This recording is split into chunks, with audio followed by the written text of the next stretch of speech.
ओम शांति। स्वयं भगवान आए हैं हमें कर्मातीत बनाने, हमें संपूर्ण बनाने। इसलिए हमें इस जीवन में अपने से अच्छी मेहनत करनी है, क्योंकि इस समय की हमारी मेहनत जन्म जन्म की मेहनत से मुक्त कर देगी। ये मेहनत वैसी मेहनत नहीं, ये मेहनत केवल साधनाओं की मेहनत है। ये मेहनत मन बुद्धि को एकाग्र करने की मेहनत है। ये मेहनत थोड़ा सा समय निकालकर योग अभ्यास करने की मेहनत है। एक मेहनत वो होती है जिसके लिए बाबा मना करते हैं कि अपने व्यर्थ संकल्पों से लड़ना, अपने मनोविकारों से द्वंद्व करते रहना, ये युद्ध थकाने वाले हैं। लेकिन ये मेहनत जो हमारी साधनाओं की मेहनत है, हमें थकाती नहीं बल्कि हमें बहुत सुख देती है। तो हम कर्मातीत अवस्था को प्राप्त करें और इसकी अभी से प्रैक्टिस करें कि हम कर्मों के प्रभाव से मुक्त रहें।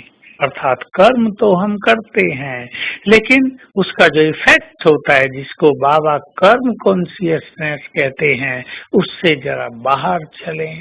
कर्म में जीवन हो जाए ऐसा ना हो, और फिर कर्म का जो परिणाम हमें मिलता है उसके भी इफेक्ट से हम परे हो जाएं।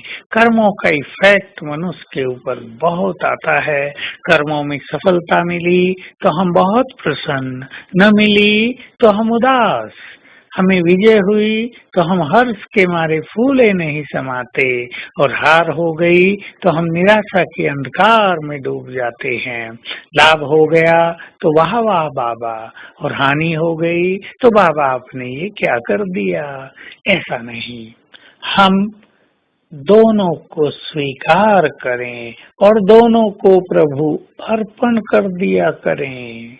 तो हमें खूब प्रैक्टिस करनी है योग युक्त होकर विकर्मों को नष्ट करने की, क्योंकि कर्मातीत अवस्था विकर्मातीत अवस्था भी है। जब हम विकर्मों से परे उठ जाते हैं, जब हम कोई विकर्म भी नहीं करते और पास्ट के विकर्मों को दग्ध भी कर देते हैं। इसलिए बहुत अच्छी मेहनत करनी है योग युक्त रहने की, ताकि जन्म जन्म के हमारे विकर्म नष्ट हो जाएं।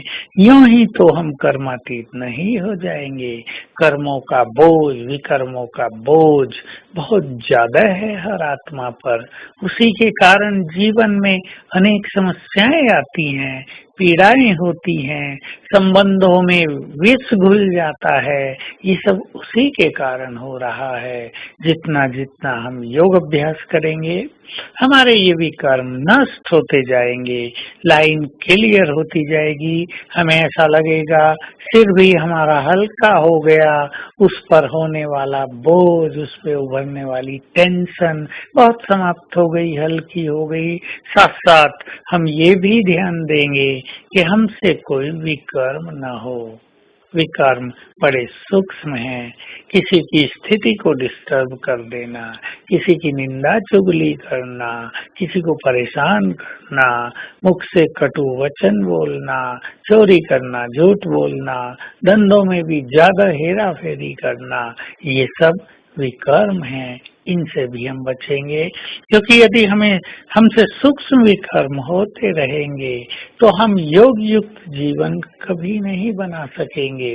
तो आइए संकल्प करें, मुझे अपने सभी खजानों को सफल करना है। एक एक सेकंड सफल करना है, एक एक श्वास सफल करना है, एक एक संकल्प सफल करना है, क्योंकि यही तीनों किसी मनुष्य को सबसे महान बनाने वाले या सबसे नीचे ले जाने वाले हैं। हम इन तीनों पर विशेष ध्यान देंगे।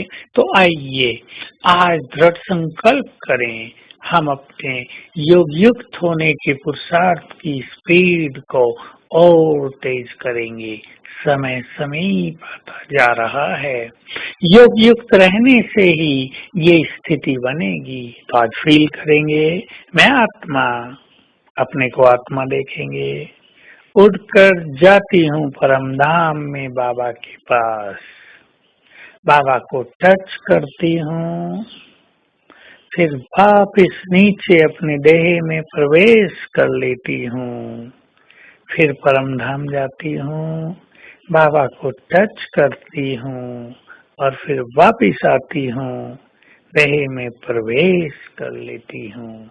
ओम शांति।